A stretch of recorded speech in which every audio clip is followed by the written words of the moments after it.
So a few months ago, or weeks ago, I'm not sure, time goes crazy for me, Lupina had asked, what are some of those oldie but goodie songs that you guys think of?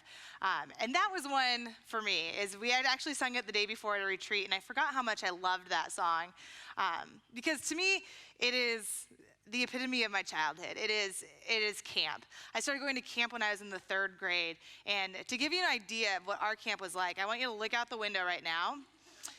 And I want you to pretend that it's a good 50 degrees cooler when you look out there.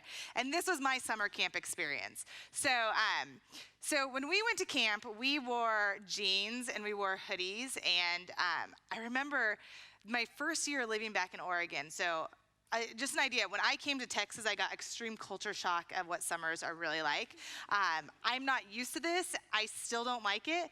I love everything else about Texas, but the heat is not my friend. So when I moved back up to the Northwest and I went to camp for that first summer, I totally forgot what camp was like. I was in Texas mindset of what camp was like, and I forgot a raincoat.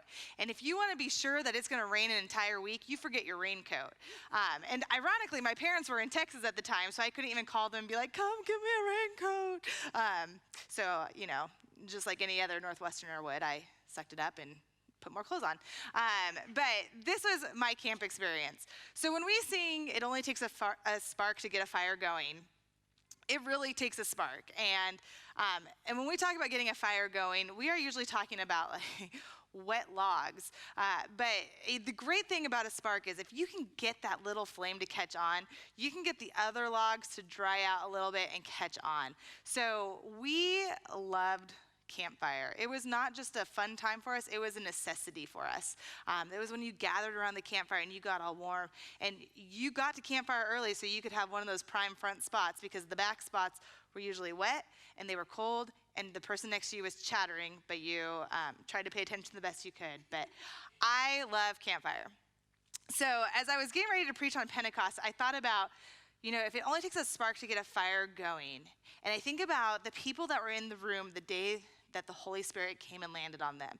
That one small group then went and told the next person, the next person, the next person, and they were the spark that got the fire going. They were the ones that took the Holy Spirit out into the world. And now here we are thousands of years later and 7,000 miles away, and here we are celebrating the church's birthday the same way that they celebrated, that we are excited that there's the spark that we want to share.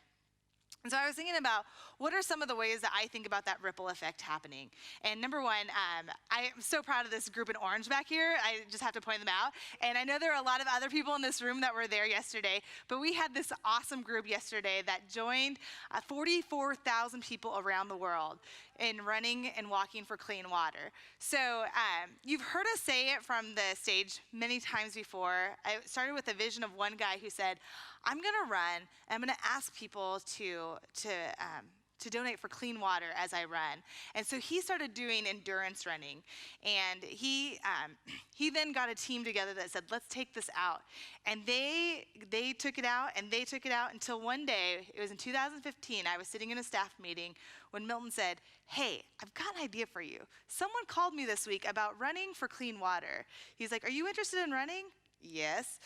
I know I don't look it, but I am a runner. And he goes, are you interested in missions? Yes, I love missions. And so he said, well, let's talk to these people and see what happens.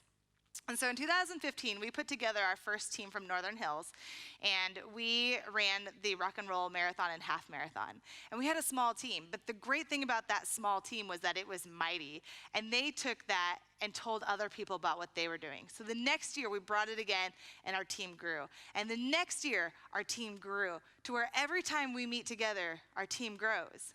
But yesterday was an exciting one because it wasn't for the people who had to do the half and full marathons. It was for anybody who could get out there and move their feet so that these girls in Africa don't have to, and all around the world, bringing clean water to villages. So our team, this is us at the start of the race.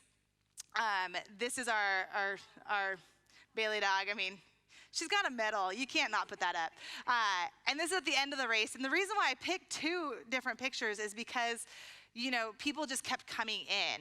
And this is just Northern Hills. So there are still people from our church that are not pictured in any of these pictures.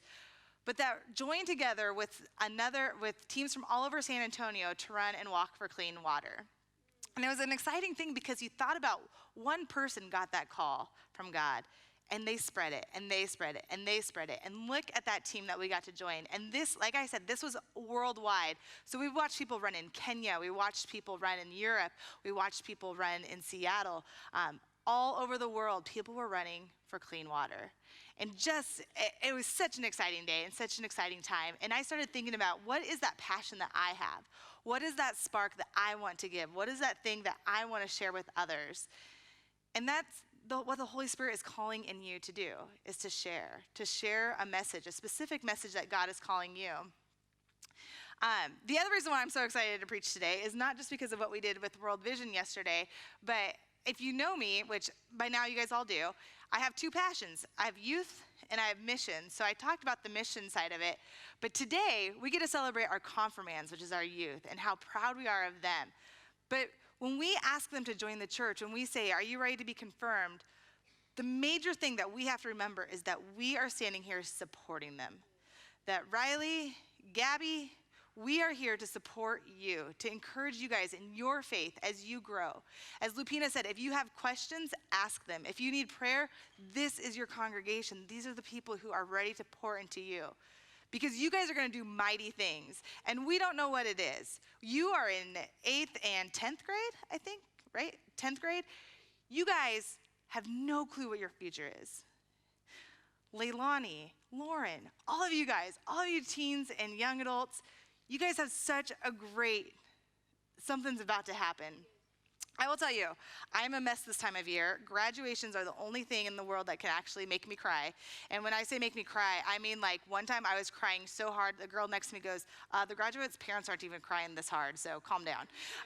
Not even kidding, true story. I am a mess because I think these kids have no clue what God is gonna do in their lives. And you guys as a congregation get to stand behind them and support them and say, how can we encourage you as you take the Holy Spirit out into the world, and as you started in this place, you then rippled out and you went and you impacted more and more people, that you went to do great things. We don't know what those great things are, but we know that they are coming. And it's our duty to encourage them. And it's our duty to help the people sitting next to us and encourage them as they take that Holy Spirit out in the world. I was sharing earlier that I've been listening to a lot of podcasts lately and books, and one of my favorite books is For the Love by Jen Hatmaker. And it's because I was listening to her one time, and she said one line that just stuck with me forever. And she said, if it's not gospel truth for a single mother in Haiti, it's not gospel truth. Meaning we tend to preach a lot of gospel that says, if you do this, you'll get this. And if you're faithful, you'll get this. But God never says that. He doesn't say he's going to give you riches. He says he's going to give you the desires of your heart. Well, what's the desire of my heart? My desire of my heart is to follow what God is calling me to do.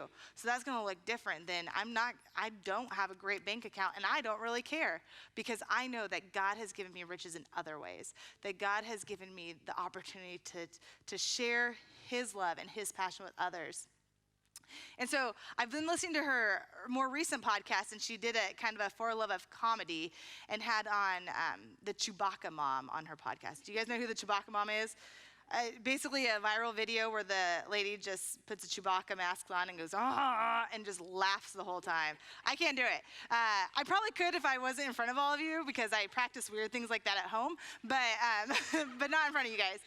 So she interviewed, her name was Candace, and she was asking her questions, and Candace was saying, you know, when she stepped from this moment of being, nobody knew who she was, to this video going viral, and now everybody knows who she is. She says she started getting a lot of phone calls being like, you better watch yourself, like it's a slippery slope, the publicity is, or are you making good choices? And I'm gonna read what she responded with, because it stuck out to me. She says, oh my Lanta, I'm thinking to myself, okay, here's the deal. If I really do love Jesus like I say I do, isn't the first commandment not to take his name in vain? I don't need to salt and pepper him in every single interview that I do. I don't need to prove to anybody that I believe what I believe.